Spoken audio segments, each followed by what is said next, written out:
Warning, the Savage Nation contains adult language, adult content, psychological nudity. Listener discretion is advised.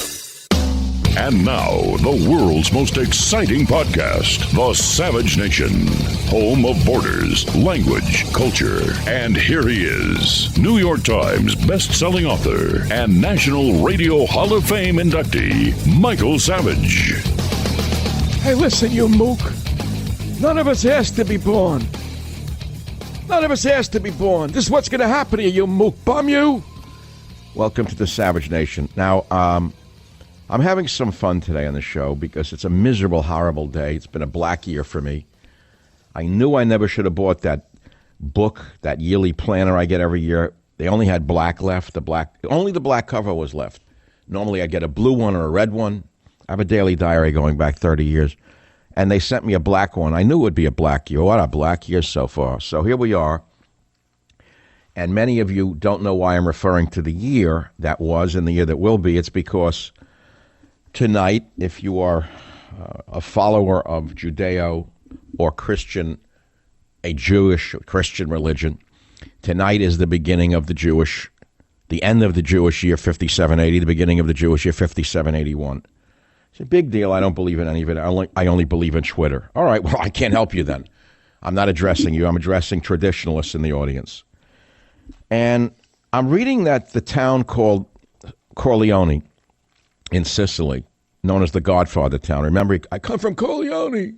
Remember it came from Corleone, the olive oil business? Well, there's actually a town called Corleone in Sicily, made famous in The Godfather.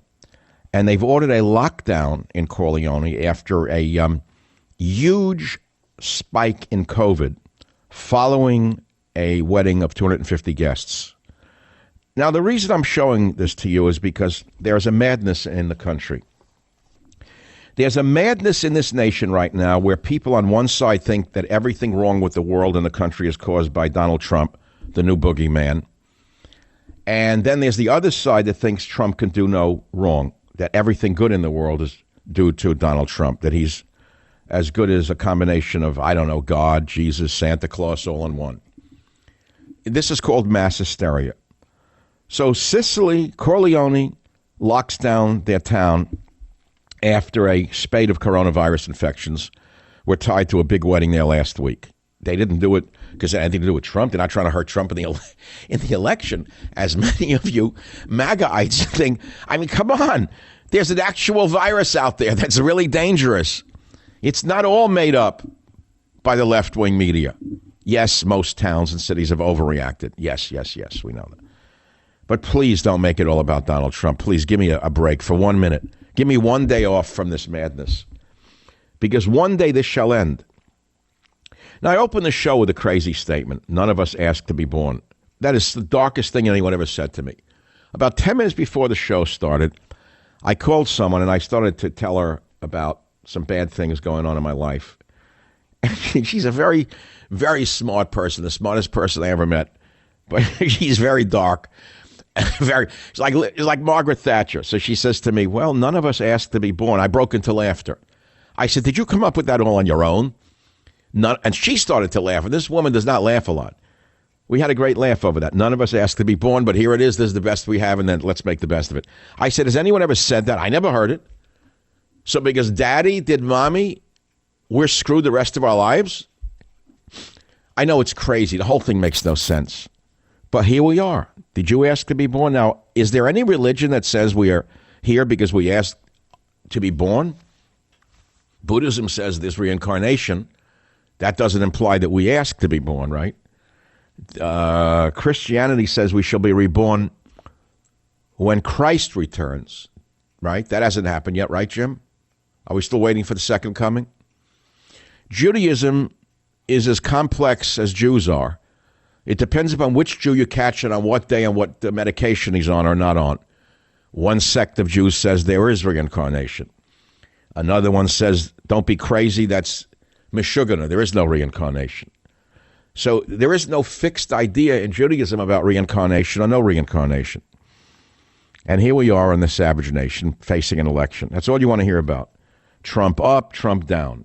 Biden up, Biden down. I can't take it anymore. I'm gagging on it. Biden. I was thinking Biden. What can I rhyme Biden with? Biden this time? He's Biden this time? That's not good enough. So I wrote some other couplets for you today for your entertainment. I'm thinking about how the world has changed because the other day when I was on the air, I did a podcast on what America was like in the 1950s, Comeback America.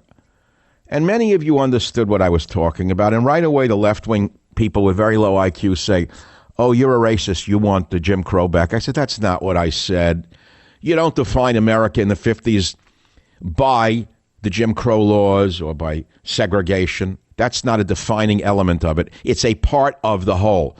Just as you leftist bum, mook, rat, cannot be defined by the worst in you, there's more to you than just the worst part of you. So, too, America in the 50s was an incredible, great nation. Can you name the discoveries that were made in the 50s? The advancements for humanity? Probably not, because you're brainwashed to think, oh, it's only about what they did to blacks. That's stupid. It's limited. So we've gone, I said to myself, from Ozzie Harriet. We've gone from Ozzie and Harriet to Oxy and Marriott's. From life with father to strife with father. From lever to beaver. Oh, I can't say that one. That's the risque one. Okay, we'll leave it at that. From Ozzie and Harriet to Oxy and Marriott's. From life with father to strife with father. Welcome to the Savage Nation. None of us asked to be born. If you want to know the meaning of the Jewish New Year, to me, Rosh Hashanah, I'm not going to give it to you now. I'm going to give it to you in the next hour in the second segment. But devout Christians have a very strict interpretation. The mystical Christians living amongst us now understand we're entering the Jewish year 5781, and in January we enter 2021. And now they're saying the numbers are very important. The number 21 is very significant. Get it? 5781, Jewish calendar. 2021, our calendar. Gregorian calendar, I guess. Are we on Gregory's calendar? And they say that in 2 Timothy chapter 3, the Apostle Paul writes of 21 sins, which show the exceeding wickedness of self and sin. And he begins the chapter with a warning and then starts his list with the words, but know this, that in the last days perilous times will come. Sound familiar to you? Know this, that in the last days perilous times will come. For men will, now remember, this is from a Christian perspective, related to the Jewish year 5781 and our year 2021 coming up. 21 sins, including one. Number one, selfishly loving themselves only. Think of the Kardashians and Kanye West. Am I allowed to say that, or they're above criticism? 2, love money. 3, brag quite a bit. 4, be proud of themselves. 5, blaspheme. 6, disregard and disobey their parents. 7, not be thankful for what they have. 8, reject being holy. 9, will not have natural affection. 10, uncompromising. 11, falsely accuse others, lack any self-control. 13, will be fierce. 14, hate anyone who does good. 15, betray others. That sounds like Cohen. Cohen sounds like a betrayer. What a rat bum he is. Have you ever heard of a lawyer who talks about what his client has said without going to jail? That's Cohen. He's in jail. You're going to believe a word he says? Yet his book is a bestseller. Can you believe it? It just shows you how sick the American mind is. They buy a book from a known felon, a known liar, a known lawyer who stabs his own client in the back, and they take it as gospel. 16 will act hard-headed. 17 will have exalted, selfish views. 18, love pleasure. 19, reject loving God. 20 will look from the outside as being godly. 21, on the inside, they will deny God's power. 2 Timothy 3, 1 through 4. So Paul's ultimate advice to Timothy after listing all of the above sins is, quote, turn away from all these. Turn away from all these. 2 Timothy 3 to 5. Now, many of you think your granny believes in this stuff, but you don't. You're too cool to believe in it. Oh, Granny had that Bible thing. Granny had that cross on the wall. I love Granny, but Granny was stuck in the old times. I don't believe in anything. I believe in Instagram. That's my new God.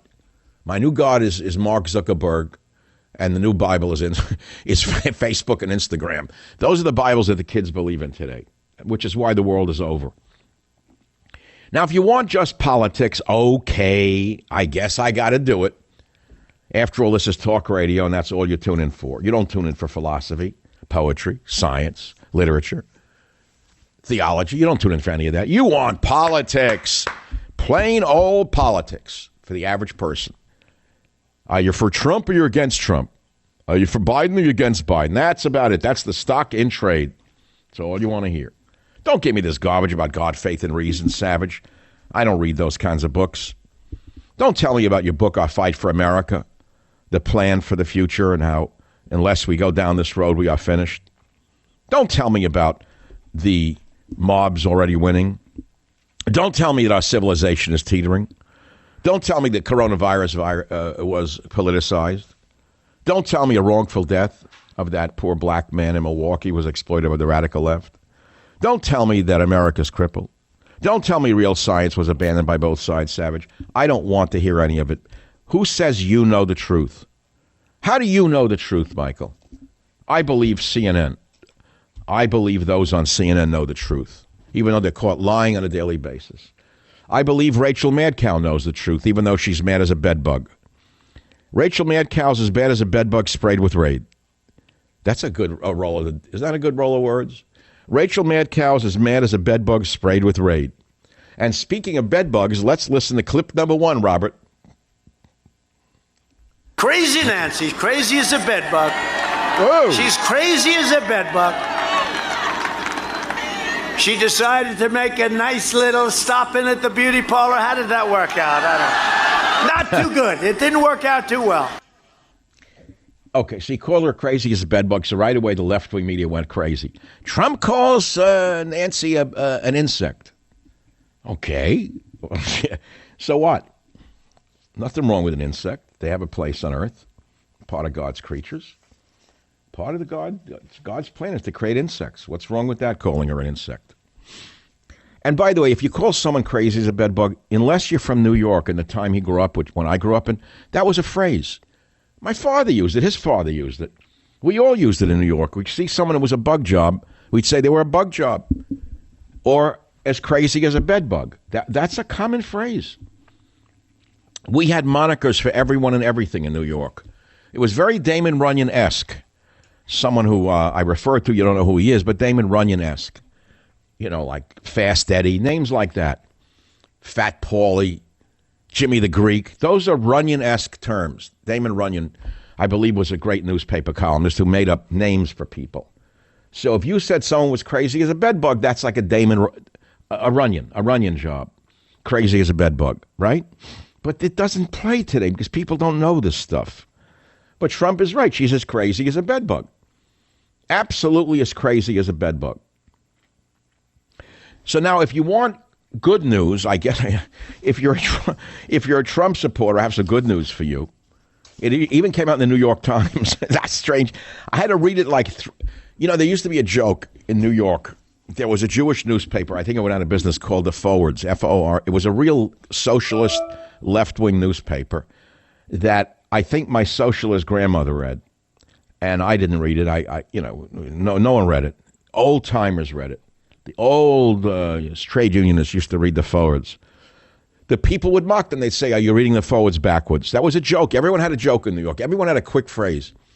What did they mean? Do you read the Forwards backwards? Because Jewish newspapers, you read the other way. We read left to right. They read right to left. So the joke became, do you read the Forwards backwards? It was funny. Has no meaning again if you grew up in the age of Instagram. You don't know what the hell I'm talking about.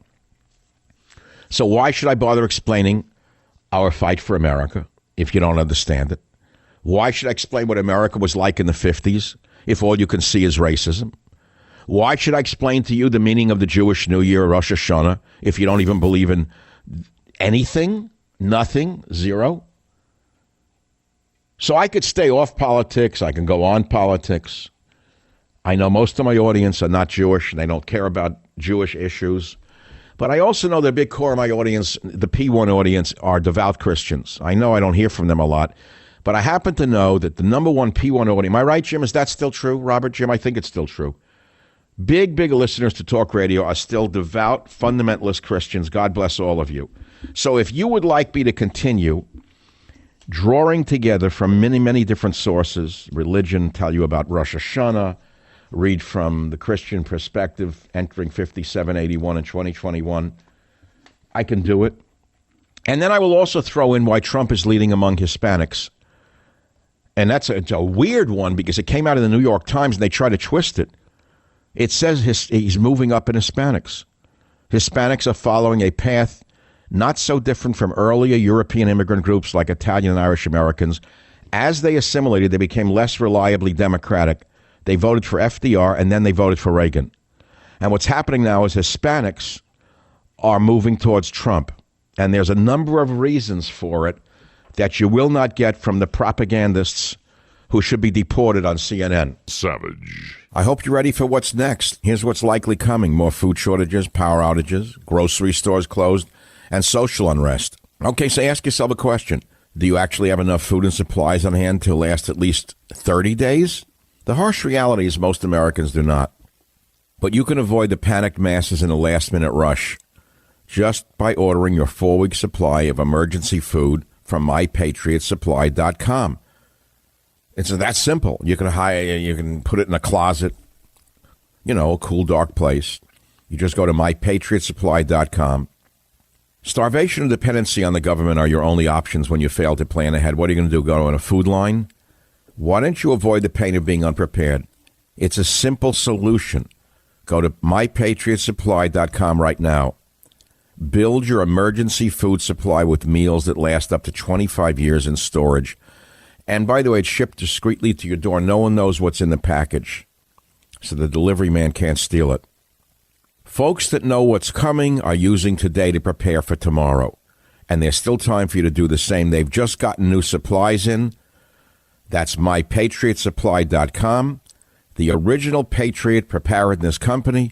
They're great. You can store it for up to 25 years if it's done right. MyPatriotSupply.com. Do it now.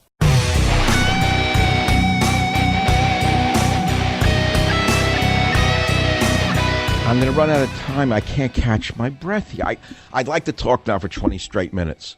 I'm exactly a minute, 41 seconds now after the last break. That's what I love about radio. And by the way, it starts applying in your regular life. You don't give a person a chance to finish a sentence. You're yelling at everyone around you because by the time they open their mouth, you want to move on. It's taking too much time. You don't have time to listen to anybody because you hear the clicking and the banging and the duh. I can't formulate a thought right now. Your life's about to come to an end, you mook, you bum. But it's going to be a judicious ending. Here's how you're going to end. We're going to put you in a jail cell with Harvey Weinstein. That's how your end is going to come, you pervert, you. Savage. If a medical emergency arises, are you prepared? Everyone says, it'll never happen to me. But it can when you least expect it. Take it from me. I know for a fact. It hits you when you least expect it. Now, what if you're traveling? Well, in a medical emergency, Air Med Care Network providers can transport you or a family member to the nearest hospital. And if you're a member, you'll see no out-of-pocket costs related to your flight. You heard me. That's right. You won't pay a dime when transported by an AMCN provider. You should know health insurance may not cover the full cost of emergency medical transport. And even with comprehensive coverage, you could still get hit with substantial deductibles and copays. Sign up for an Air Medcare Network membership now. AMCN is the largest air ambulance membership network with more than 3 million members, including me. It costs as little as $85 for your entire household and protects you whether you're at home or traveling. Let me ask you, for $85, can you afford not to have this, especially in this time? Right now, as part of the Savage Nation, you'll get up to a $50 gift card when you join AMCN. Just go to the special URL, airmedcarenetwork.com/savage, and use code SAVAGE. Let me say it again. airmedcarenetwork.com/savage, code SAVAGE.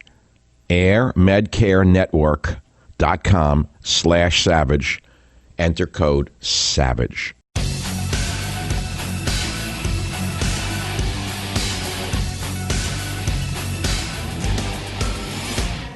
I started the show by telling you that the Godfather town in Sicily is in lockdown after a big wedding party. Why? Because COVID spread. So for those of you who think that everyone in the whole world is doing it to hurt Trump, that's called mass hysteria. And on the other hand, it's also mass hysteria. Then I went into a person I respect said to me when I told her that 2020 was the worst year of my life to date. A black year. I had a black year because I had a black diary book. I couldn't get a blue one, a red one. They were out when I bought it in December. And I was like superstitious to not buy a black diary. Well, okay, boom. It wasn't a good year. It could be worse. I get it. It could always be worse. So the person says to me, we didn't ask to be born. It was the most depressing thing anyone ever said to me in my life. None of us asked to be born. I said, that is the most depressing thing that anyone ever said to me. So I just got this from a rabbi who heard me make that statement. He said, Michael, a corollary can be found in the Mishnah, Pirkei Avot, written about 100 AD, chapter 4, Mishnah 10, which says, and let not your impulse assure thee that the grave is a place of refuge for you. Great. Nice to hear that one.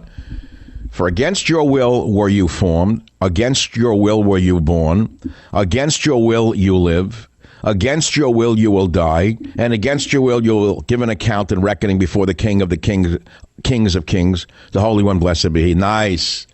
What a nice thought that is. If you're a religious person, how do you even get up in the morning? It's so dark and horrible. Terrible, dark, miserable. No wonder people go the other way and become... Why do you think so many people have abandoned religion and become just complete nutcases for pleasure? They live only for the orgasm, for the high, because they can't take the other side. But there's no beating the game. You can't beat the game no matter what you do. See, no matter how you twist on the hook of life, I've thought of this years ago. I came to this in my 40s. I said, no matter how you twist on the hook of life, you're not getting off that hook. And it's only when you stop twisting on the hook of life that you have a chance to even live with a breath, so to speak, an occasional breath of air. In my 20s, I came to understand there is no happiness, meaning perennial happiness, permanent happiness, to put it that way. I said there are only moments of contentment. I wrote it in my journal when I was 21, 22. Happiness does not exist, if I remember correctly. I said only moments of plateaus of contentment. That's all we get. If we're lucky, we get a few plateaus of contentment. A child is born. A child grows up. Those are some of the greatest moments in life, as a child is born, a child graduates school. And we know, see, the problem is that humans, we have a collective memory. We know the darkness awaits at every turn. You see a child born, so if you have a cosmic mind, you see all the horrible things that could happen to that child between now and, you know what I mean? So, oh, God, no. I had no God. No. It's like a Hitchcock movie. So you work out in the gym, you look at your body. Wow, do I look good? Look at my abs, look at my pecs. Look at my glutes, look at my schmoots, look at my hoots. My hooters are good, my shooters are good, my pooters are good, my putter is good. You say, okay, really, get back to me when you're 75. Will you still need me? Will you still need me when I'm 65? Remember that Beatles song? I never really knew what it meant. Would you still need me when I'm 65? You know how old 65 sounded to me then? Like an ancient person with a cane bent over. Now a guy 65 with the gym and the Viagra? Are you kidding me? A gym, the Viagra, the hair implant, the hair plugs, the lutes, the glutes, the max. The guy's still marching around. He thinks they're married. Then they all marry someone young. They all think that they're going to live another life. Either the wife left them or they left her. They become madmen. How many women are listening to the show laughing, saying, that's my husband, my ex-husband, right? The guy became 65. He started taking Viagra. He got hair plugs. He took testosterone, and he thought he was a young man again. He met some floozy, 21 years old, and on top of it all, he married her. Wait, and then on top of that, he has a child with her. Get back to me after 2 years with that marriage, when she goes back to Ukraine.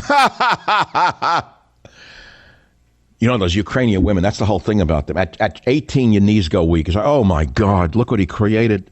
Oh, God, if only. You can't believe it. It's like so beautiful. You don't know what to do. Like tall, Viking blood, perfect legs, green or blue eyes that like could melt ice. Next thing you know, at 30, they look like Stalin's housekeeper. And you don't know how. How did it happen? How did she go being so remarkably beautiful to looking like Stalin's housekeeper with a babushka, no less? And she took your money and ran back to Slobovia. or a town in Ukraine, Minsk, Pinsk, Rinsk, all aboard. Minsk Gavonia. Oh, my God. So I'm in a crazy mood. I'll admit it. I am not in a logical, I'm in a paralogical mood right now. It's a strange day. I'm not thinking in a straight line. I don't want to talk about Trump. I don't want to talk about my book, I'll Fight for America. Go buy it already. Leave me alone. Just go in the store. If you don't like it, I'll tell you what, I won't give you your money back. Give it to a liberal. It's a great book. It's probably my best nonfiction book, but I'm not going to read from it. I'm not going to talk about it. We had the ad on the Drudge Report. I've done 5 Newsmax shows or something. Every other night, another Newsmax show. Sean Spicer, Chris Salcedo, wonderful guys. Great guys. They're doing a great thing on that network. But I don't want to talk about my book anymore. I wrote it. If I wrote a book and it took me a year, do you think I want to talk about it now for 2 months? No, I do not. This is the problem with writing books to begin with. I got to tell you, this is a very experienced author and best-selling author. From the time you conceive a book until you write that book and then edit your book and make sure it's right, and then months till the publisher from he gets it until she puts it out with the cover and the pictures, and you've done it 1,000. You don't want to. It's like a movie you made. You don't want to watch it again. Do you think Robert De Niro watches The Irishman over and over again? And by the way, whatever happened to him? Did you notice? This is an interesting phenomenon. I never mentioned it to you, my dear audience. Remember in the beginning of the year how De Niro wouldn't shut his big trap about Trump? Every name under the sun. He's a mook. He's a bum. He's a mutt. He wouldn't shut up. Remember, he was crazy. And everyone who liked him anyone on our side who liked him, hated him, wouldn't watch anything with him. If I see any movie with him, I click through it. Because he's a great actor, but a miserable, horrible human being. And a fanatical, insane leftist. You know, take an example of the other guy, Al Pacino. I'm sure his liberal politics are strong as De Niro's. They're all the same. They're all cut from the same spumoni. So I'm sure he's a leftist, but he never, ever, he's smart enough. De Niro's much smart. I'm sorry. What's his name? Pacino. I can't remember the Enos, the Benos, the Henos, the Renos. Pacino, De Niro. What is everyone's name end in a vowel in Italy? How did that happen? A-E-I-O-U. You too, Jim. Jim Verdi. I'm not disparaging Italian people. Everyone's name ends in a vowel. How is that? Like with Jews from Eastern Europe, it's like Schwartz. That's a Z. There's no like a thing where you can say like all their names end in a consonant. It doesn't work that way. Schwartz, Hildeberg, that's a G. A G, a Z. Berg, Schwartz, that's a Z, G. But you can't put them together in a lump. You can lump together the vowels. De Niro, Pacino, right? But Pacino's, the point is, I don't want to get distracted. Pacino probably has the same leftist politics, but he's smart enough to know he's a public figure. He's in the movies, and he wants you to go to his movie. And so he doesn't espouse anti-Trump politics because he came to understand, unlike dummy De Niro, that a lot of the people who love gangster movies are conservative, right? He couldn't figure that out, Schmendrick from the West Village. But he stopped. Here's the point. But what's his name? De Niro stopped bashing Trump just about after The Irishman came out. Did you know the concordance of that one, Jim? And the reason is The Irishman is about the worst gangster movie ever made in the history of the world. And it probably bombed on Netflix.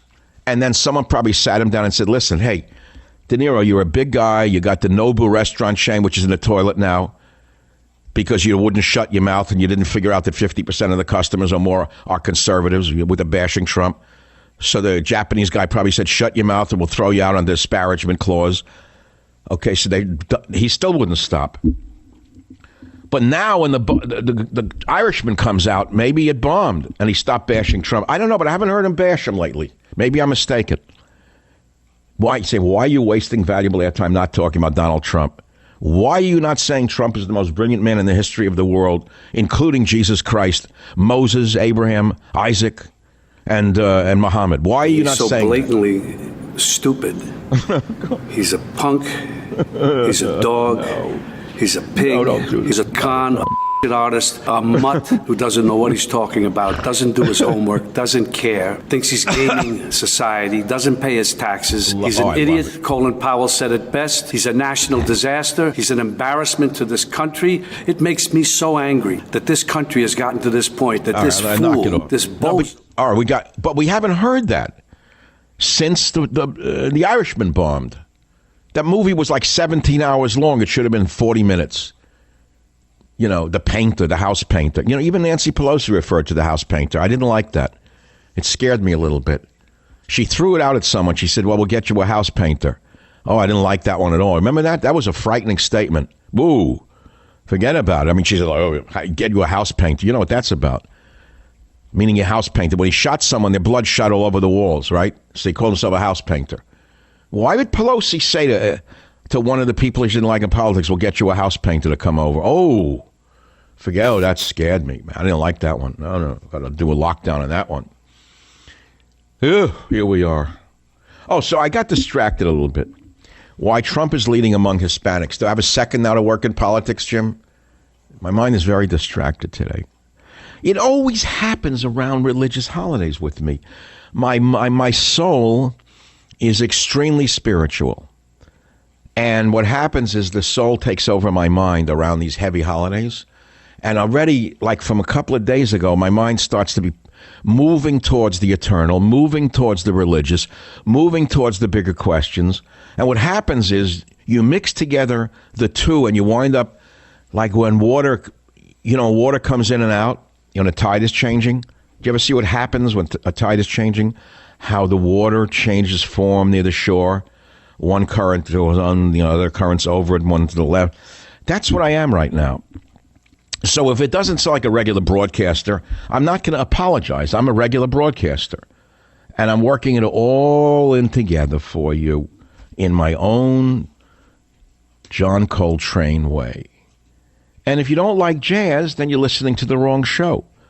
If you prefer Mantovani music, Guy Lombardo music, and they're pretty good. You got plenty of those. You know, I may be the only man in conservative talk radio who enjoys doing radio. I'm serious. You know, I'm going to compare myself to everyone else without mentioning names. They don't enjoy themselves. They're miserable, horrible. They all sound like they need X-Lax. They're like a living embodiment of the uptight Republican in these X-Lax. Back in a minute. Savage. Look, if you have a car that's taking up space sitting in your driveway that you don't use, okay, and you're paying insurance on it, let me ask you one question. Why? Why don't you just get rid of it? Donate it to Cars for Kids. Many of you have heard their jingle. It's such an earworm. You'll get a tax deduction and a vacation voucher. Well, here's how it works. Cars for Kids makes the process of donating your car quick and easy. It takes just about 2 minutes. They handle all the details, all the paperwork. All you need to do is schedule a pickup and sign a title. Pickups are contact-free. Just leave your signed title with your keys in the car to avoid unnecessary contact. The Cars for Kids driver will conveniently pick up your car while maintaining a safe distance. Your car donation is fast and free, usually picked up within 24 hours, and often even the same day. And Cars for Kids will take your car even if it's not running. And remember, donating your car is tax deductible, and your tax deduction is based on the sale price of your car. Cars for Kids works hard to sell your car for the best price, which means more funds for their charity and a bigger tax deduction for you. And as a special thank you for donating your car, Cars for Kids gives you a vacation voucher good for a 3-day and 2-night hotel stay. With Cars for Kids, you get professional service, a convenient pickup, a maximum tax deduction, a vacation voucher, and a very good deed. Donate today at carsforkids.org/Savage Nation. I'll say it slowly. That's Cars with a K, K-A-R-S, the number 4, kids, K-A-R-S, number 4, KIDS.org/Savage Nation. Cars, that's K-A-R-S, the number 4, then KIDS.org/Savage Nation. That's Cars for Kids, carsforkids.org/Savage Nation. They will give you the donation experience you deserve. carsforkids.org/Savage Nation. Do good and do yourself good. carsforkids.org/Savage Nation.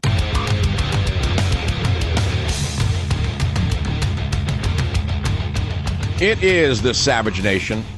I apologize for not being political enough for the times that we're living in.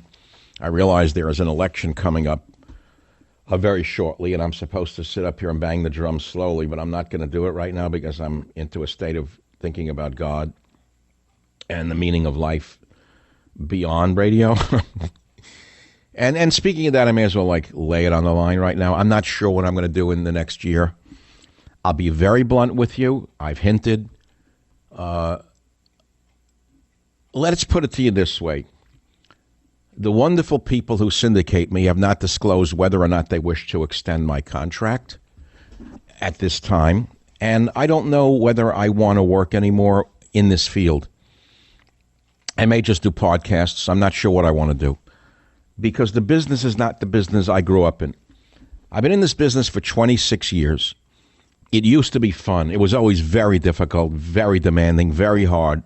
There were always business problems with everybody. But it's reached a point now of diminishing returns, and no matter who's in the business, no matter what they're saying to, they're lying. Everybody knows that radio is in trouble. Everyone knows that. I'm not saying anything that is not known. Bankruptcies, loss of revenue, money being sucked in by Google for ads. It's not limited to radio. The whole media is in trouble because Google's sucking all the ad money. And also with all of the outlets people have now for listening, you know, they're moving away from straight out broadcast radio. So there comes a time that I have to decide what's best for me. And that's not been decided yet. If you care to comment on this, don't call the show. Don't bother my syndicator. They're great people. But right now, it's not up to them. God will guide my steps.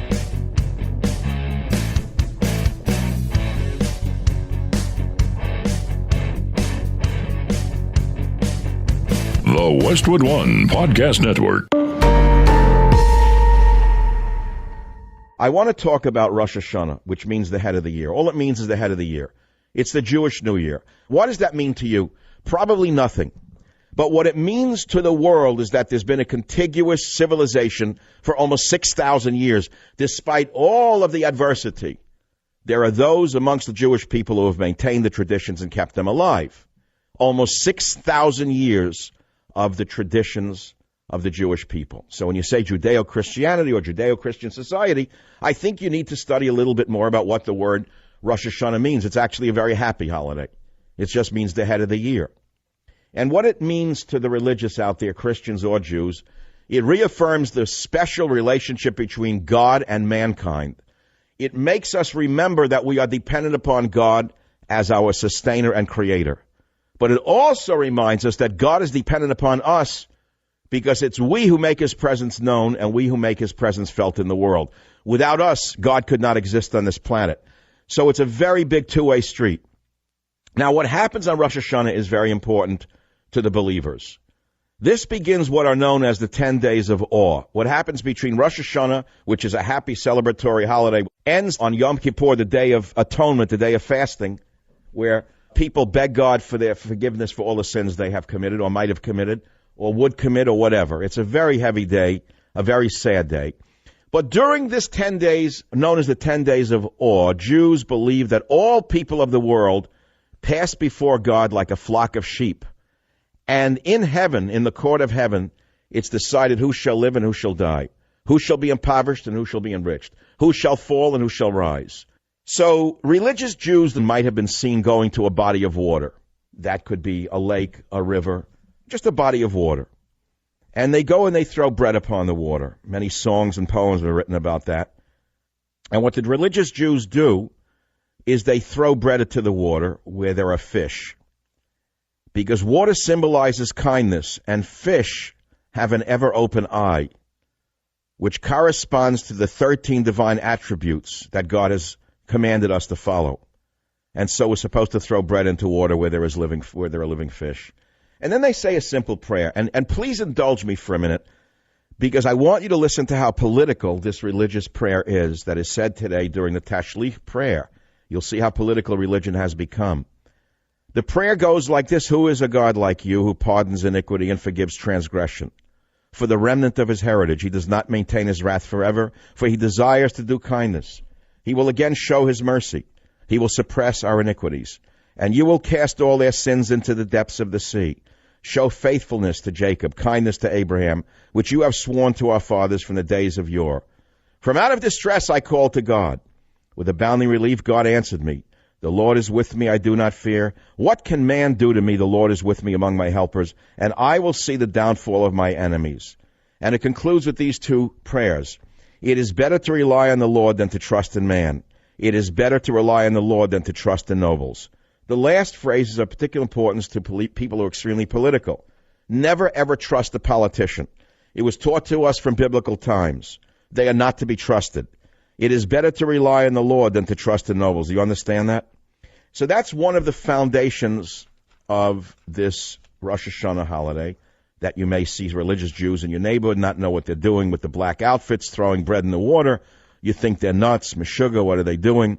Another one of the elements of Rosh Hashanah is the sounding of the ram's horn in temples around the world at sundown. And it has a certain sound. Neil, will you play that one now? This is the sound of the shofar, which is read in temple after the reading of the Torah. Can we hear that, please?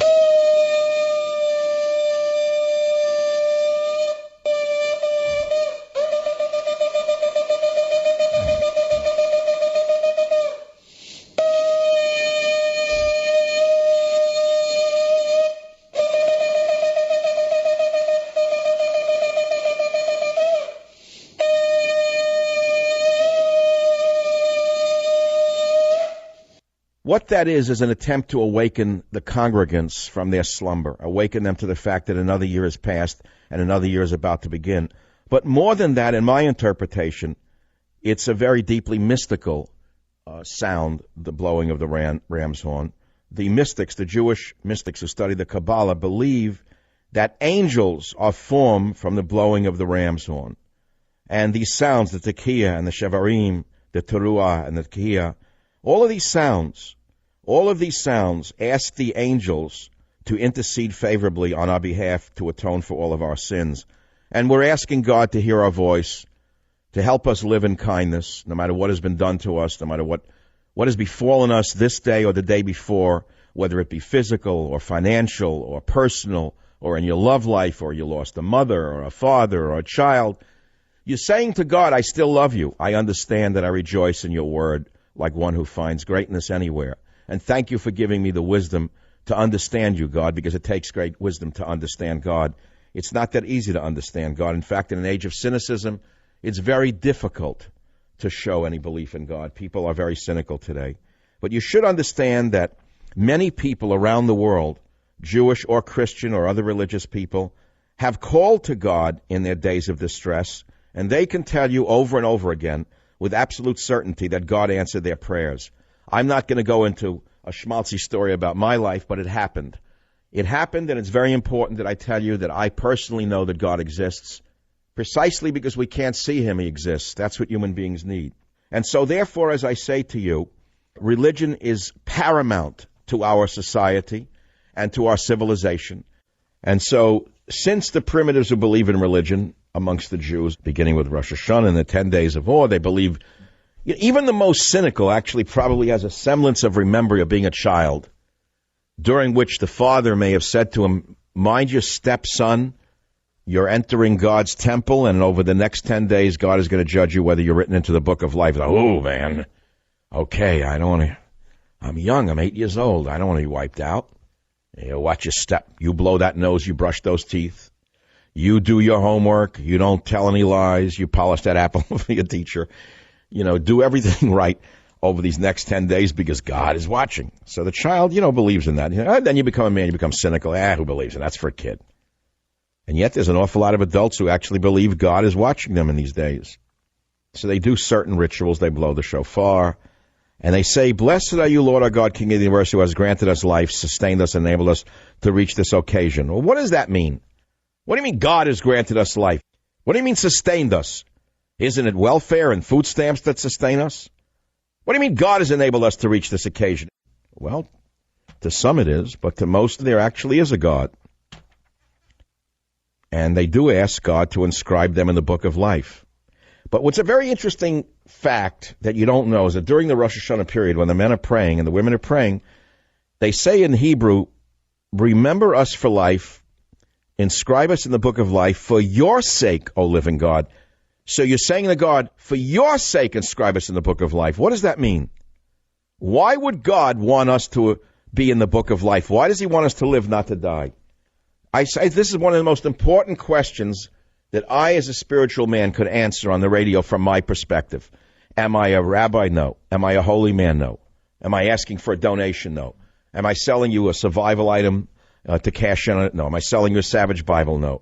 I'm giving you one man's interpretation of that very meaningful prayer where the religious man says, God, inscribe us in the book of life for your sake. Why do they say for your sake? Why is it for God's sake they would want to inscribe us? Because without man, God could not exist on this planet. Do you understand that? And do you know how that differentiates us from the atheists? As good as they may be, some atheists, and as wonderful they may be, and as great shepherds they may be of the earth, they don't even understand what they're doing in the big picture. In other words, the atheistic nature lover would say, I'm as good as you, if not better, because I protect the environment. What they don't understand is that a plant cannot worship God. The animal who I may love cannot worship God. My dog, who I love very much, cannot worship God. The eagle cannot worship God. The hawk that I love to look at as he flies over the trees cannot worship God. But I can. And so, in other words, for God to exist on this planet, we have to be here. So for the sake of God, we ask him to inscribe us in the book of life.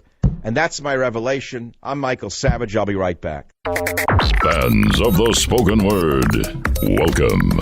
This is a podcast. Greetings, pod recipients. You are entering the Savage Nation. Read the book. See the movie. Warning, the Savage Nation contains adult language, adult content, psychological nudity. Listener discretion is advised. And now, the world's most exciting podcast, The Savage Nation, home of borders, language, culture. And here he is, New York Times best-selling author and National Radio Hall of Fame inductee, Michael Savage. The only path to national unity is through our shared identity as Americans. That is why it is so urgent that we finally restore patriotic education to our schools. Under our leadership, the National Endowment for the Humanities has awarded a grant to support the development of a pro-American curriculum that celebrates the truth about our nation's great history. Okay, now the adage of my show since 1994 has been borders, language, culture. I'm glad to hear that Trump got the message that he better use some of the messaging I've used all the years before he became president to begin with. And one of them is borders, language, culture. He just talked about culture. National unity through our shared identity as Americans. That is 1,000% right, and it goes right into my agenda of borders, language, and culture. And interestingly enough, Trump is leading among Hispanics. And this is according to the New York Times. They're very worried because they say Biden continues to struggle with Hispanic voters. And it says Trump has a chance to do better among Hispanic voters than he did in 2016, win more than a third of them, even as he does worse with white voters. And then they say it's because as Hispanics become assimilated, they vote for Republicans. Then they say that Trump's strength among Hispanic Americans is a sign that Democrats are misreading the politics of race. No kidding. No kidding. No kidding me. By being racist, they're not appealing to Hispanics. How'd they figure that out? And then they say liberals often draw a line between whites and people of color. Don't you love that? But they say this binary breakdown doesn't reflect reality. No kidding. Because 53% of Latinos identify as white. Did you know that? Others do not, but are conservative. They're conservative Hispanics on taxes, on abortion, on Cuba, on other issues, certainly on family values. They're not going to go along with the gay agenda. I mean, that's the word you're not even allowed to say anymore. But I will tell you right now, most Hispanics are anti-gay, whether you know it or not, and I'm not allowed to even say it. So there's a limit to how much you can push the LGBTQ, LXMFT thing down the throats of blacks and Hispanics till they regurgitate it and say enough already. So, okay, now I gave you the politics. Thank God. Now I don't have to do any more work. Now I can relax and get back to what I was doing. which was just playing music for you. Again, let me tell you, my book, A Fight for America, is in the bookstores, and I suggest that you go there and you just look at the chapter heads. And if you don't think it's worth buying, don't buy it. If you think you want to send the message or spread the message through the book, buy it. What else can I say to you? Now, to just go all the way back to the beginning of the last hour, I opened by saying none of us asked to be born, because a woman I respect said that to me, and I broke into laughter. Because I told her 2020 was the worst year of my life so far, and I tied it into buying a black diary in 2019. The only one left was a black cover, and I usually get them in green or blue, gray. They only had black left. I said, I don't want it. It's bad sign, bad omen. So I looked back this morning in my diary for last December to see what led up to December 5th, a day that shall live in infamy. And I saw that a family member's dog died on the 3rd. Then I backtracked. More stuff happened in November. Then I was eating badly in November and October. I started violating my own dietary rules. And you're not going to believe me. I've been an avid vitamin taker for 40 years. I'm talking mega doses of the best. I've written books about it, for God's sakes. So when I say I take vitamin E, I take mixed tocopherols, not the garbage you'll buy in a drugstore, which doesn't work at all, does more harm than good. Mixed tocopherols, they're very expensive, very hard to find. What happened was last October, I ran out of vitamin E from the only brand I buy, which I will not mention. And I started to say, I don't need it. I really don't need it. I'll take fish oils instead. I'll take this. I'll take that. And I got to remind you something. 2 of the genius godfathers of heart disease, preventing it rather, were known as the Shute brothers, S-H-U-T-E, I believe, in the 1950s. And they wrote a great paper in the early 1950s on how vitamin E is protective against atherosclerosis and why vitamin E prevents plaque from adhering to the arterial walls. And I mean, I read the stuff and I read the data in great detail, and they've been proven to be true. They've been debunked by the pharmaceutical industry. They've been debunked by know-nothings. I ran out of it and stopped taking it after 40 years. I was taking it for 20, 30 years. I don't know how long. And so I think what happened was because I went off the E, I started eating very, very bad food, like a lot of cholesterol, heavy saturated fats rather, not cholesterol, saturated fats, stuff I wouldn't do, under terrible stress in my career, very, very bad stress in my personal life. And so things add up. That's also, things happen. Your organs take a shot. But you get a second chance at life. And what I was told by spiritual persons, you got a second chance at life now. So am I really doing the right thing anymore? I don't know. I'm still leading the same life in many ways. I mean, I'm eating better. I've lost 30 pounds. I don't eat meat anymore. I mean, sometimes I walk in like the supermarket and I walk past the red meat and my eyes like lock on a shank. Or I look at not a lamb shank so much. You know what I love is I'm looking at the big, gigantic, big piece of red meat. I don't eat it. I just won't eat it anymore because it does very, very hard things to the body. We're designed, yes, to eat some meat if you want it. I don't eat it at all. Then there's the ethical treatment of animals thing, but I still eat a little chicken and a fish. I think the fish wants to die.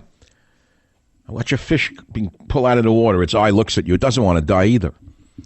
Which goes back to the religious belief that everything born wants to live and will fight like hell to live, not to die, except liberals. Liberals actually embrace death. In Marin County for 40 years, I used to hear liberals say, embrace death. I used to thought they were insane. I knew they were crazy. In my culture, we don't embrace death. We hate death. We curse death. We spit in death's eye. We say, get away from us. Find someone else. All the Marin, oh, yeah, they put their hands together. They make believe they're mock Buddhists. Yes, embrace death. Welcome to... What do you mean? What are you, crazy? What do you embrace death? You can embrace death. Have a nice trip with him. I don't want to... I used to see the Marin County embrace death with their hands together. The same schmucks that would go into a Chinese restaurant and put their hands together when they were given a napkin or a glass of water. The Chinese guy would look at them like they're insane. They're not Buddhists of that type. They're not Hindus with their hands together. They're not Allen Ginsberg, in an ashram somewhere trying to meet a young boy. They go in a Chinese restaurant, these liberals. If the guy gives them a napkin, oh, thank you, they bend over with their hands together. The Chinese waiter looks at them like they're totally out of their minds. Gives them a greasy glass with water in it. Oh, thank you. The guy gives them the check. Thank you. You ever hear the liberals in a Chinese, Asian restaurant, ethnic restaurant? Oh, thank you. They bend over backwards to show how racist they're not. Everything, thank you. What do you mean, thank you? The guy's in business to make a buck. What are you thanking him? He should be thanking you for coming in there. Thank you. This is why the restaurants stink in Marin County, because everyone kisses the behind of the ethnics who work in there. So the ethnics start spitting on them. Bad service, surly. Spill sauce on your gloves. Because you can't do that. I'm a former waiter, busboy. No one thanked me for being a busboy or a waiter. If they liked what I did, they gave me a tip. No one thanked me. Oh, thank you for picking up a dish. The mark of a good restaurant is how quickly they take up used plates. That's the mark of a fancy restaurant. I don't know if you know that. Never mind the food. Never mind how nice the waiter, how obsequious the waiter may be. It's how quickly they remove a plate you are finished with. That's the mark of good service. Did you know that? No one told you that. Oh, I wanted to give some advice because the time is going to be up. Then I'm going to be off the air till Monday. God willing, I'll be back. After today, I don't know. And at religious holidays, and my mind's already in another space. Oh, God, the 10 days of awe. God's going to judge me. What am I, 3 years old? The Jewish people believe that between Rosh Hashanah, the Jewish New Year tonight, and Yom Kippur, the Day of Atonement, God actually judges whether you're going to live or die for the whole year. You hear this? And whether he's going to write you in the book of life like a child. I don't believe in Santa Claus. What if he doesn't judge only in these 10 days? What if he's busy on like Pluto this time of year? What if God's on a vacation on Venus? He got tired of taking care of all of the celestial heavens. Give me a break. I'm not even going to look down on what they're doing. They screwed up the planet I gave them. I gave them a paradise. They started to kill animals. Then they started to kill each other. Then they committed fornication. They ruined their children. They ruined the earth. They ruined the animals. They poisoned the air. I don't want to have anything to do with man. Leave me alone. He goes on vacation somewhere in another galaxy. And then he comes back after the 10 days of awe, and he says, what? I miss Chaim Yankel over there in Manhattan. He gave a prayer on Rosh Hashanah. He wants me to write him in the book of life. What's his name again? Morty Rabinowitz? Where does he live? Apartment 2B, East 79th Street? And what do you want me to do? He's talking. Guys, I don't know. I got to write him in because he prayed on Rosh Hashanah. Well, what do you do the rest of the year? Oh, he's a miserable guy. He robbed everyone in business.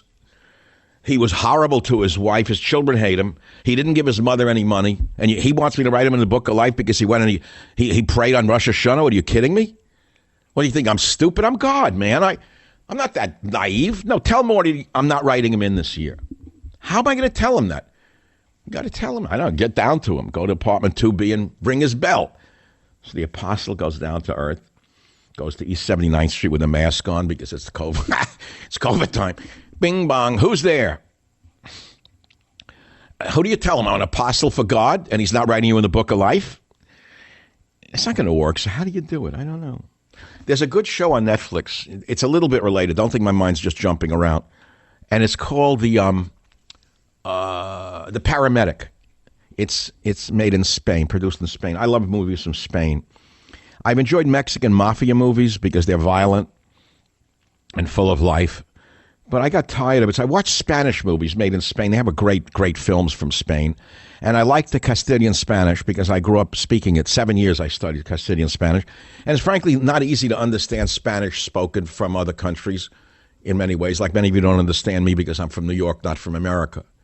So no matter how many years I've not been in New York, you still can't understand half the words I say because I talk too fast.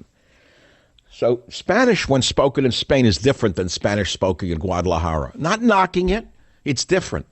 So I watch Spanish movies, and I like seeing different, like looks, like the Spanish beautiful women are different than any other country. They look differently.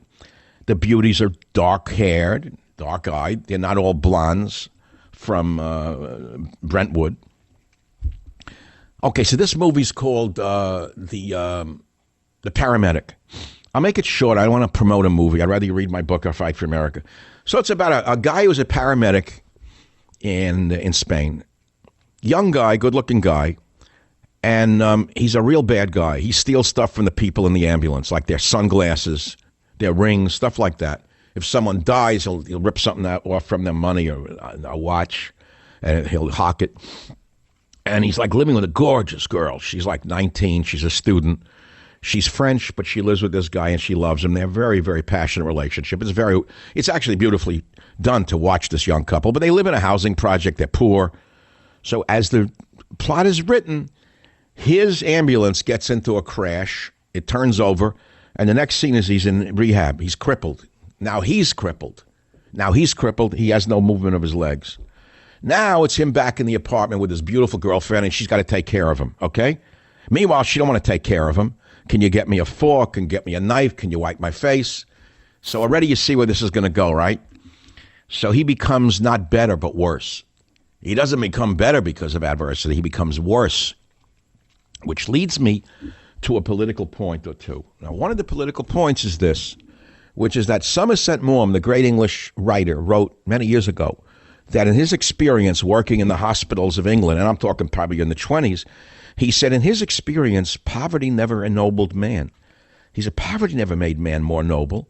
In his experience, poverty made people much worse and much meaner. He said the only people he found to be noble are those with money enough to help those who are poor. The only nobility he found was amongst people who are wealthy, who could, give money to those who needed it. He said the poor people were miserable, horrible people because poverty does terrible things to people, he wrote. Same thing here. You have an accident, you don't become better for it. You become a miserable, horrible human being. No one wants to be around you. And then there's one other piece of advice I want to give you, which has no relationship to this. But it's for women listening to the show who are not yet married. Never marry a man, I was thinking, who will not eat out of a frying pan. Now, I know you say, where the hell did that come from? Because I was thinking that's a lot to do with the guy's earthiness. If the guy will eat out of a frying pan, it means he had a good mother, he loved his mother, and he loved food. If he will not eat out of a frying pan when you just made something, avoid him like the plague. He'll be impotent within 3 months. Savage.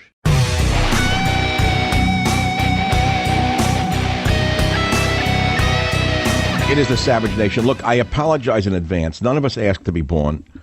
I asked to be on talk radio when I was down and out many years ago. God gave me talk radio. It's a long story, which I will not tell you now. And I asked God to give me a living. That's all, because I got beaten up so badly by some things that were going on in my commercial life. I didn't know which way to turn. And I went out on my deck one night, and I prayed, and I prayed, and I prayed, and God answered my prayers. But he didn't just give it to me. I had to send tapes to 500 stations. Then they came back, and they said, you're great, you want to do that? And that's how it started. God helps those who help themselves. So if you're down and out, understand something. Prayer helps, but God helps those who help themselves. You got to help God help you. And I could do this now for an hour. And I could go back and talk to you about the book of life. And I can continue my parody of that guy, Manny, who lives in apartment 2B, and God sends an emissary to say, and the guy throws him out of the apartment, what are you bothering me for? But I can't do it. It doesn't allow it. It's not the right format. What I do requires an hour or two of, like an hour straight of one idea, two ideas, discursive, no breaks. But I don't do that. I don't do live performances. I never will. The last one I did was last October at the University Club. And I'll never do another live performance, so far as I know, again. They're the hardest thing in the world to do right. And most people who do them are drug addicts. I don't use drugs. I do them on the net. So you got to get that energy up and keep it going on your own. You look at great stand-up comedians like Robin Williams. He was a well-known drug user. Everyone knows that. I don't do that. I mean, that's how they keep going. Performers are basically junkies, one way or the other. Whatever junk they're on, they got to do something. But if you're a guy like me and you got to do, a show, and you're not on drugs, it's going to come out of places that you don't even understand, have no more energy left. And you're depleting yourself. It's just too much energy. So I don't know what I do, just sit on a boat now. Guys retire. I don't want to retire. I'm not a retiring kind of guy. Golf? Tennis? Are you joking? Travel?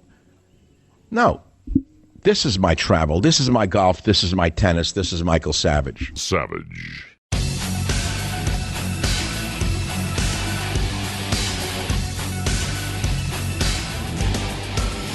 It is the Savage Nation. It's a weird day for me. Very, very odd energy. It's Friday to begin with. The book came out this week. Book week is like hell week. It's over. It's in the bookstores, Our Fight for America. Either my audience will buy it and help elect Trump, or they won't buy it and won't help elect Trump. So that's it. I'm going to say no more about it. Then I said today, none of us asked to be born, and I told you about the Jewish New Year, which the year ends tonight, 5780, and tomorrow, or tonight, midnight, is 5781. So when we're coming into 2021 in our calendar, and I told you that from a Christian perspective, by entering the year 1781, and the year 2021 next January, the number 21 pops up for those who are into numerology. And they refer to the Apostle Paul writing of 21 sins. So there's a lot that I introduced in my funny parody of God sending an emissary down to Morty Rabinowitz in apartment 2B, who, to write him in the book of life, all of that. There's a lot of stuff I could do. And I know many of you don't like it. It's too discursive, too all over the map. You want like more direct politics. Trump good, Biden bad. Democrats evil, Republicans all good. Republicans white hats, Democrats black. It's not like that. The world isn't like that. Well, actually, it is like that. In many ways, it is. They are bedbug communists who'll destroy America on the left. They're bedbugs, communists, lunatics.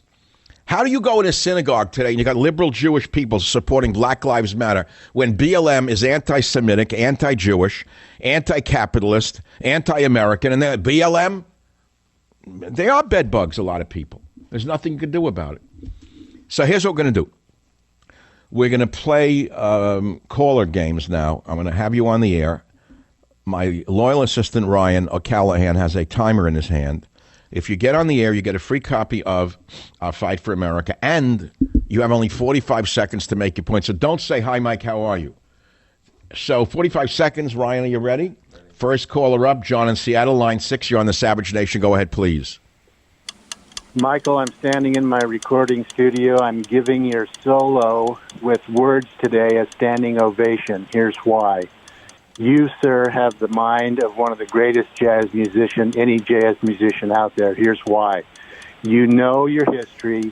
You know where you came from. You know where you're going.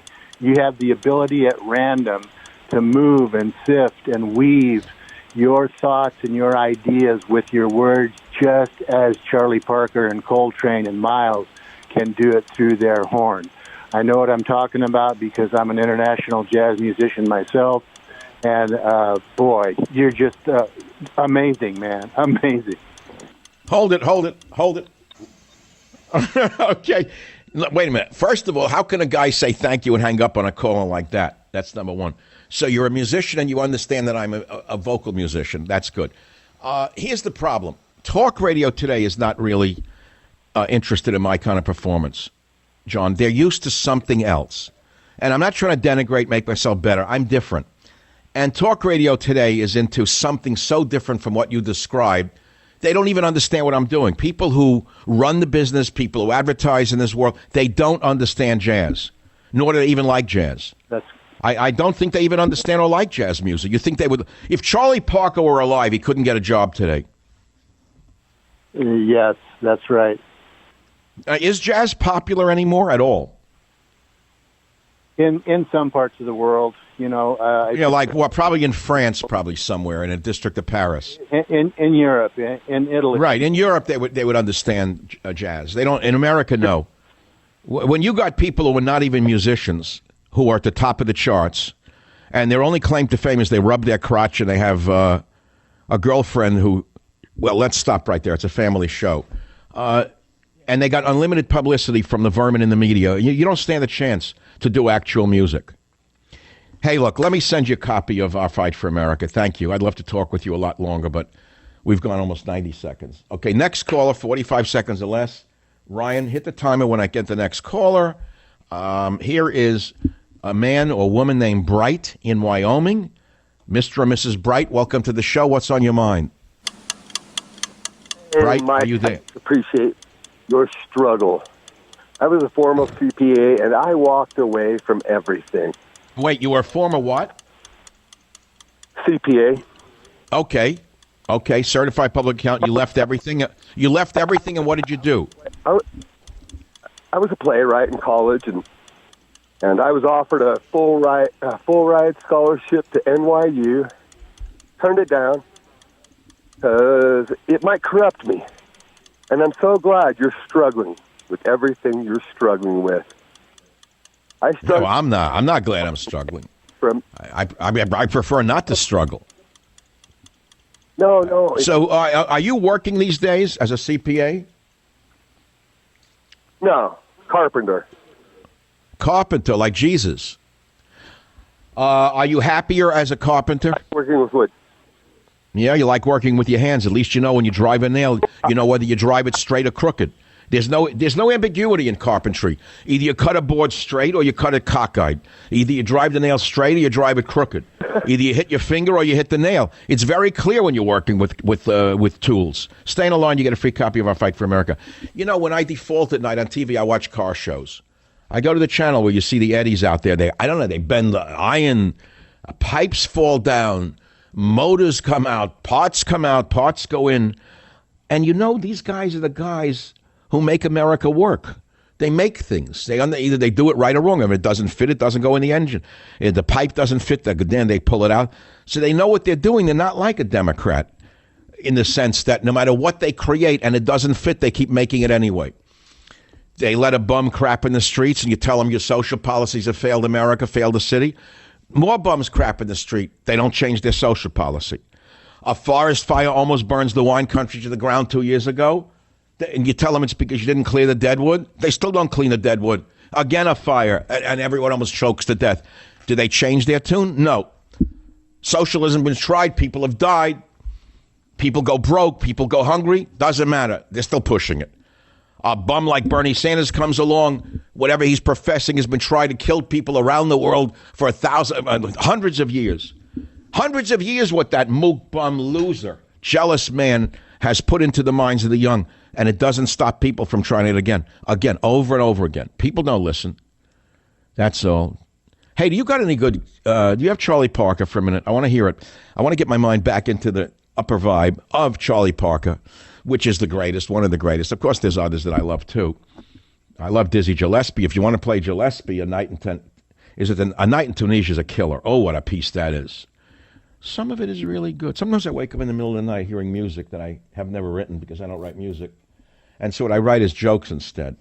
Very rarely do I write that kind of stuff anymore. And some of it's funny.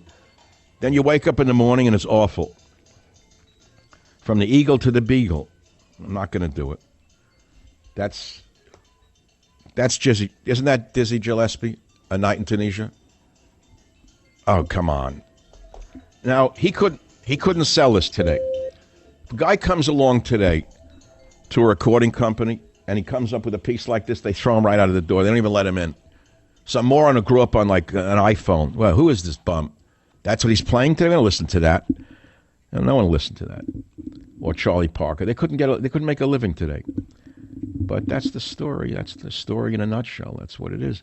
So you are a product in a way of your time. And some of you, grew up in that time, and some of you respect quality. Some of you respect learning. Some of you respect education. Some of you respect logic. Some of you respect a knowledge of history. Some of you respect integrity, but not many people. Those things are gone with the wind. They're out the window. Nah, that's not the modern. The modern way is to sound like Mickey Mouse on Laughing Gas and BS the public. After screwing everybody in your sight as a lawyer, then go on the air and make believe you're a devout conservative. That's all. Or, on the other hand, you talk to the morons out there, the geeks, and you make believe that you love them, and you sell them a line of goods that you're a conservative. Meanwhile, you line up for the PPM money with your fake university or your fake website, conservativewebsite.com. They got PPP money. But the next day, they're preaching conservatism. They didn't miss a beat. And no one knows the difference. No matter what you say to the audience, they don't know the difference. Say, well, you're just trying to make yourself sound better. Yes, because I'm not me. You're going to make me sound better? Who's going to make me sound better? Either you know the difference or you don't know. And most people don't want to hear it. That's all. They're too busy. And secondly, let me go back to politics for a minute. You're going to ask, I don't care about any of this garbage. Is Trump going to win or is Biden going to win? It's all anyone wants to hear now. It's after Labor Day. So people are tuning in, never heard of me. They don't know who I am. I'm on the radio on these hundreds of stations. And they're randomly tuning. They hear this guy rambling on in a New York voice. They don't know what the hell he's talking about. And they say, well, which side is he on? Trump, Biden, what's he for? They don't even know where I'm at. And maybe that's good. Maybe I need you to understand that there's ambiguity in the nation. But you'll find out if you read our Fight for America, there's only one choice, which is Donald Trump. That's right. It's that simple. I'll make it real simple for you. Because if you want to try what Biden is professing, see, behind the scenes, Biden's not real. Biden is not really real. He's a hologram in a basement. So he lets you think that he's nice Joe. He's not nice anything. He's a burnt out hack who's senile, who they They rigged up. They got him ready for the election. They were that stupid. They could have done better. I don't know where they came, but I don't know why him. I don't know how they came up with him, an old white guy who's deranged and senile. I don't get it. Out of all the candidates, that's the best they could produce? Yes. Did you see the other schmucks they were running during the debates? Everyone, all they got to be saying, the world's coming to an end, global warming, we're going to die tomorrow. We have 6.9 years left to live till the polar ice caps melt and your children die from too much icicles melting in their soup. That was the number one. And the number two was all white people are no good. It's white nationalism if you believe in yourself. If you look in the mirror and you're white and you don't hate yourself, oh, if you're not a white nationalist, I will tell you you're a white nationalist. You're a member of the Ku Klux Klan. You're a white supremacist if you vote for Donald Trump. They tried that. It flopped. So after hating white people, after lying about global warming, after lying about COVID, all of a sudden they get this guy, this loser, Joe Biden. Poor guy, doesn't know where he is. And all of a sudden, he's going to save the Western world. How can he save the Western world? By attacking the Western world. How can he save America after a lifetime of debasing America? How can he save us after ruining us as vice president? How can he save us with all the side deals with China that he and his family have done? And the deals with Ukraine, where you thought Trump did it. You don't know if Trump did it, but we're pretty sure the investigation, they found nothing. But you won't even investigate Biden's son. That's not allowed. According to the people in the media, you can't look into it. It's all bogus. But with Trump, it was all true. Even though the evidence proved it was false, it's still true to them. And even though you won't investigate Biden, it's true anyway, because we've all investigated and we've seen the connections and the amount of money that went into his son's pocket. That's all. Boom, let's move on. So it's a time for war. It's our fight for America. The war is continuing. And if you don't think that there are problems in America, you're mistaken. The mobs and the mob rule, the hatred for white people that's been promulgated by Black Lives Matter and the other Marxist groups affiliated with them, it will come home to roost. It will come home to bite you whether you want to believe it or not. That's all. Where are we now? Oh, my God. Time. Why did time do this to me? Why is it so quick to be over? Listen, my friends, I got to take a quick break, and then I'm going to come back and take some calls and then say some things about the meaning of tonight to people around the world and to Christians who respect the founding of their own religion through Judaism, who may want to know a little bit about the meaning of the Jewish holiday tonight, Rosh Hashanah, right when I return in the Savage Nation. Savage.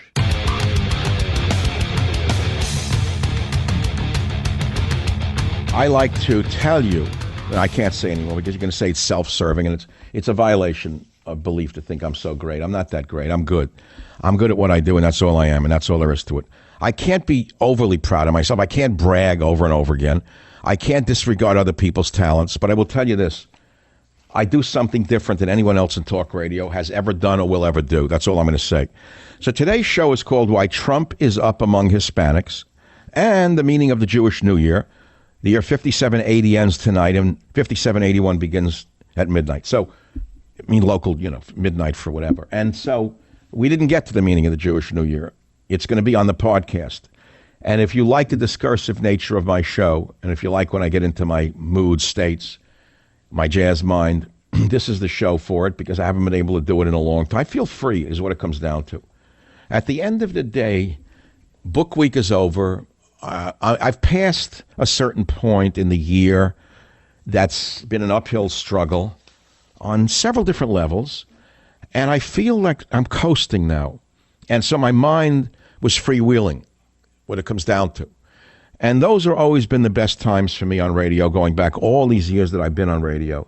It's only when I have felt spiritually or emotionally or mentally free that I'm able to really roll for you on the air, as I hope I have done for you today. And if it was not strictly politics, I don't apologize, because you get enough of that anywhere else you go. We're living in such a hyper-political age, it's almost impossible to take. It's almost impossible to deal with it anymore. You think I watch TV shows when I get off the air? I never watch Fox News. I don't watch any of them. I never watch it. I don't know how anyone could watch that stuff. How many times can you see Sean Hannity repeating the Republican talking points and begging for Trump's approval? How many times can you see a man who inside is a little boy who goes into martial arts to break things to prove he's a man? I can't. How many times can you watch the people on Fox News wearing a cross who are sacrilegious? If I see one more person on Fox News, watch out for those who wear their crosses too proudly. The bigger the klafka, the bigger the nafka, as we used to say in the Bronx. Have a good night.